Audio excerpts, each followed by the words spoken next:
Siya eh. Alisin ko ba? Dahil tingnan mo nga baka may matapon na bigas. Okay, matapon ha. Ay na ako. Sige, bus mo. Huwag mo anuhin. At baka mayaman siya sa face niya. Ang inaano ko lang baka matapon niya. Kaya bantayan mo rin. Ako na ako. Ako nga ako.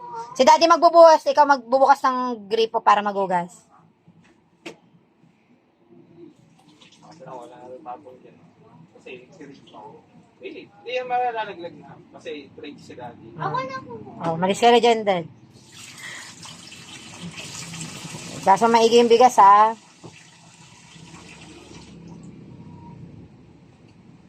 Ako yan, plansay mo yung damit ko ah. Sige po. Child abuse ka na. Ano po? Child abuse yun. Nagawa mo. Ano? Kaso maigi yung bigas kasi